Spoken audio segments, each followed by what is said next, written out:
I've seen people at companies where some new project opens up and it's going to be potentially with some new technology. And, a bunch of the developers, let's say, all want to work on it, but there's only a subset who are going to be able to. And suddenly it creates this power struggle where people are tempted to, again, position themselves, manipulate the truth, lie about others, all this stuff that we hate in corporate America to try to get the opportunity to work on that project or work with that technology or get a promotion or whatever the reward is.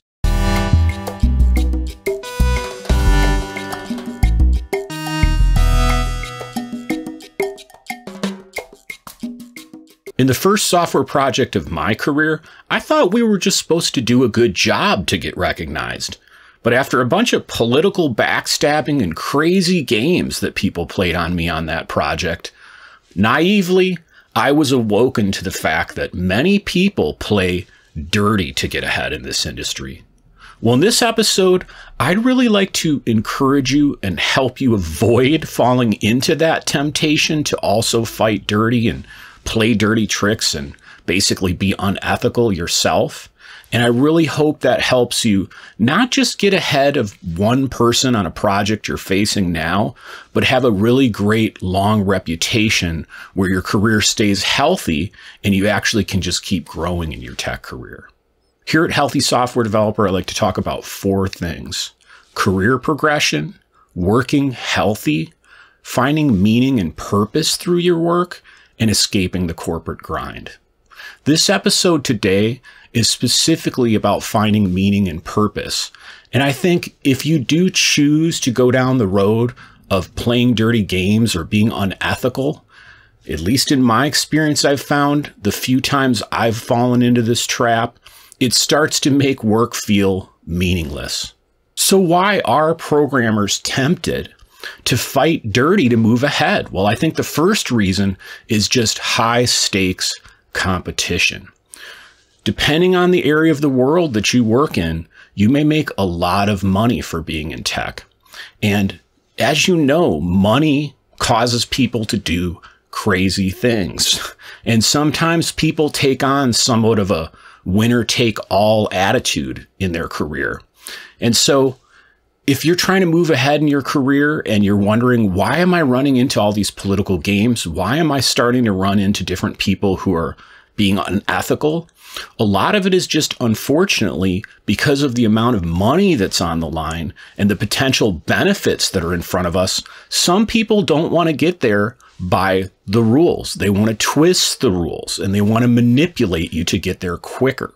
The second reason programmers are often tempted to fight dirty, to move ahead, is just to get visibility and recognition. One of the most common things I ran into on some of my software projects were managers who would take credit for my or the rest of the team's work.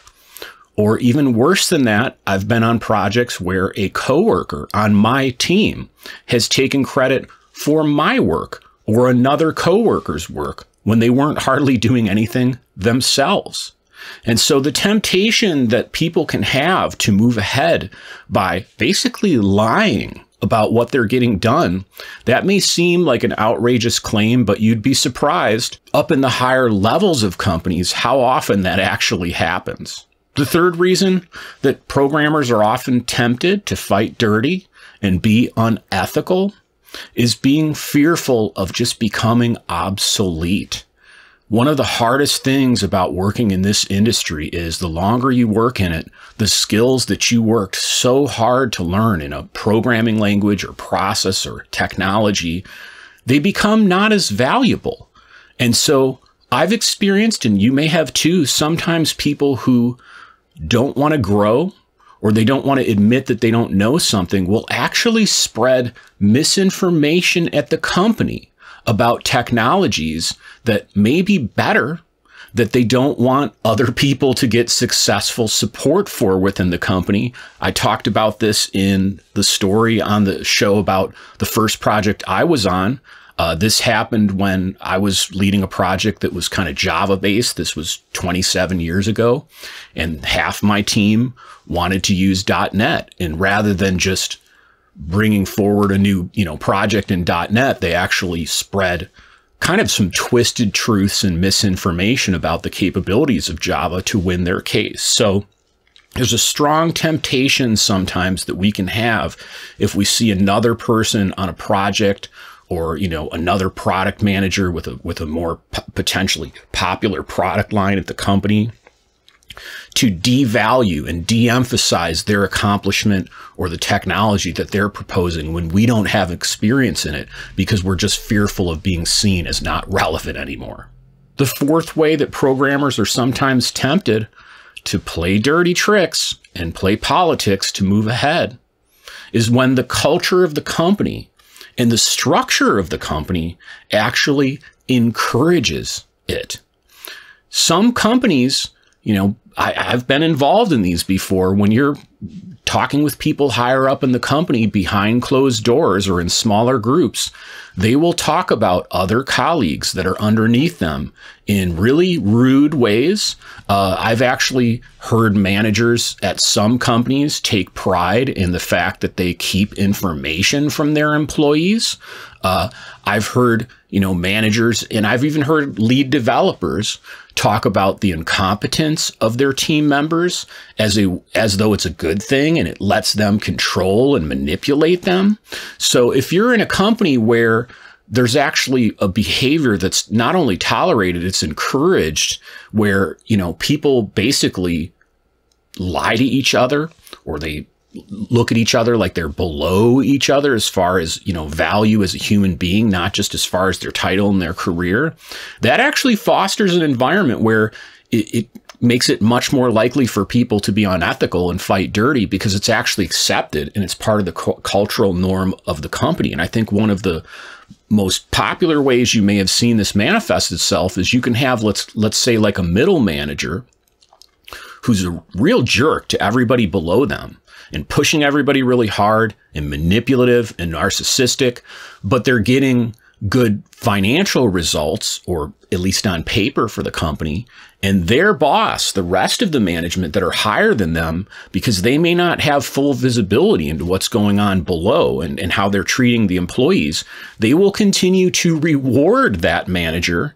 And that's basically rewarding the bad behavior. And I've seen even sometimes when it comes to light that a manager is treating people like, you know, crap, the management will sort of ignore it because they want the financial results. They would rather get, you know, the short-term benefit of the money or the market position or whatever it is they're getting out of it than actually discipline that manager, or, you know, put them into a different project where they have to relearn how to treat people, when really in the long term, for sustainability of the company, that's the right thing to do.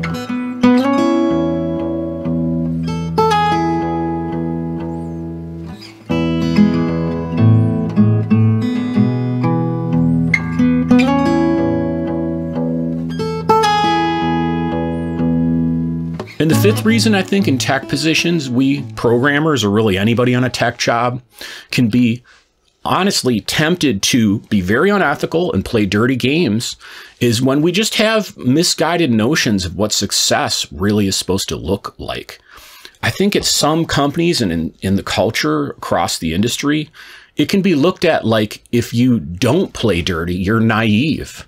You know, I've been at companies where people are so quick to judge each other and lift up their own achievements, and they do very little to try to lift up other people's achievements. It's just a completely self-focused, 100% self-focused culture, that in that kind of an environment, it's just looked at like, you know, if you don't lift yourself up, if you don't speak about how great your achievements are, or if you compliment another person, somehow you're weak, or you're not, you know, as good of a developer, or you're not a team player, or you're not part of the culture. And, you know, honestly, if you find yourself in a company like that, you can do definitely some of the things I'm about to tell you next, but it also may just be a sign that you'd be a better fit somewhere else.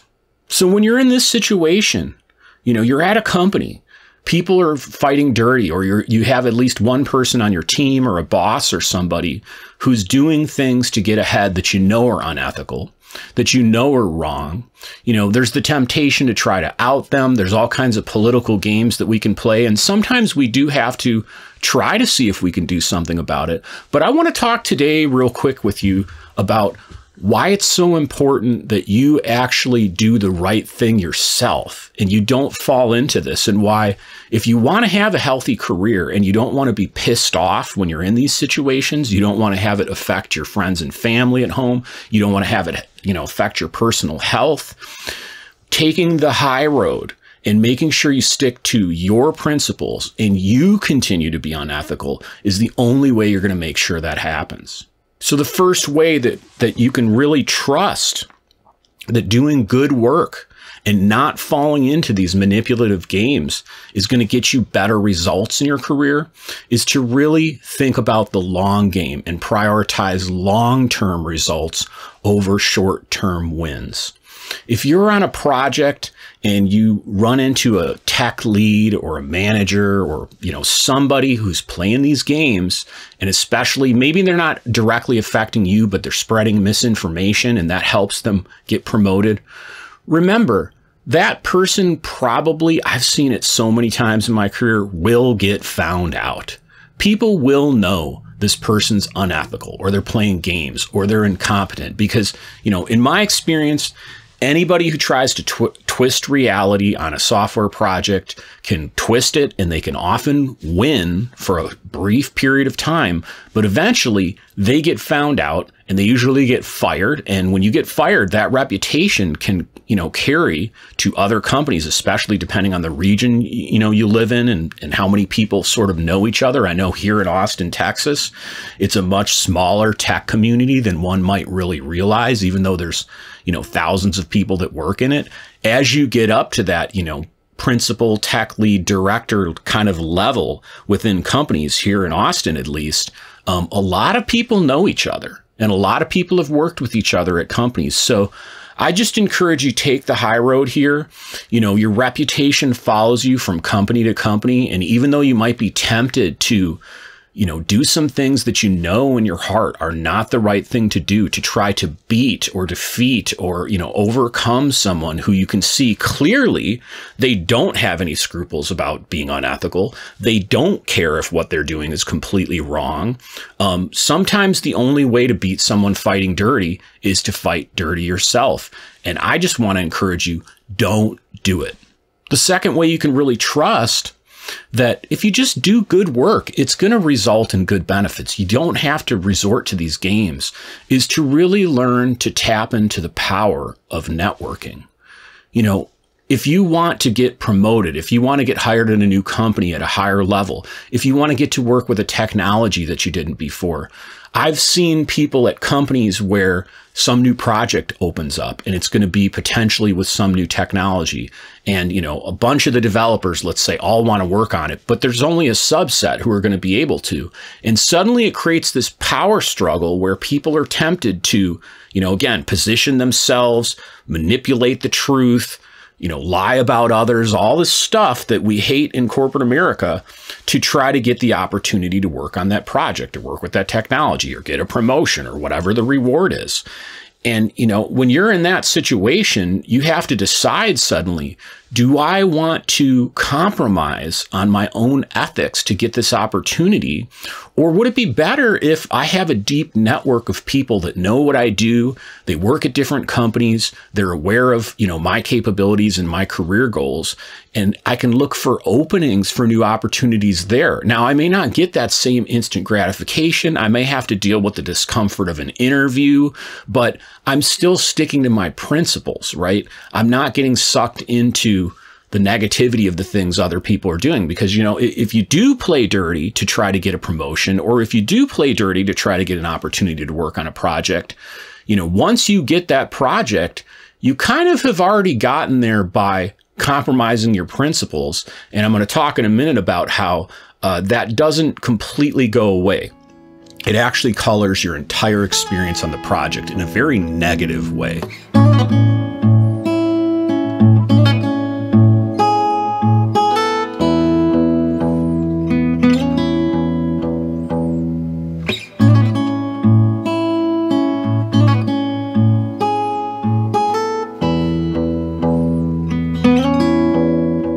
And And that's basically the third reason that you should probably make sure that you don't fight dirty to get ahead. And instead, you just do a good job and trust that that's going to work out, is personal peace and personal satisfaction. If you want to work on your project and not have a feeling in the pit of your stomach that I lied to get here, I manipulated to get here, I, said something distrustful to another person that now I got to sit in a meeting with every day and pretend like, they don't know that I manipulated them. Or maybe they don't know. Maybe I talked to, a manager behind closed doors and spread some misinformation, or I just, again, devalued the work they did. Now, every time I see that person, it's going to remind me, and I'm going to feel crappy about myself. And that guilt that I feel is going to rob me of peace that I could experience when I know I've stuck to my principles. So the temptation is strong. But I really think, if you want to have a healthy and sustainable career, you want to have a good family life, you want to continue to grow, you want to have people, who work at the company look up to you and trust you ethically, fight that temptation. Don't do things that are going to rob you of that peace, because, that's a non-trivial amount of emotional stress and anxiety you're going to experience. I've had a couple times in my career, I don't want to get into details, but where I didn't all out lie about someone, but I just sort of lied by omission, meaning like I didn't give everything that happened in certain situations because it was advantageous to me. And I'm ashamed to say it. I've definitely apologized for it since. But, in those situations, I really felt like crap about myself. I was really embarrassed. Not many people knew, but, I knew, and I got to carry around that shame.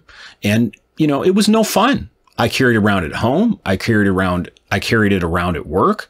When I was in certain meetings, if I was facing those people, I had to deal with it. So, again, just really want to encourage you, if you want to have a healthy career, really protect your personal peace by not bending to the will of these people that want to encourage you to be unethical.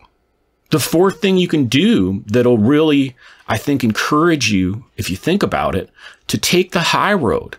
Do good work, trust that it's going to work out, is really the ripple effect of the positive influence that you have at your company or on your team.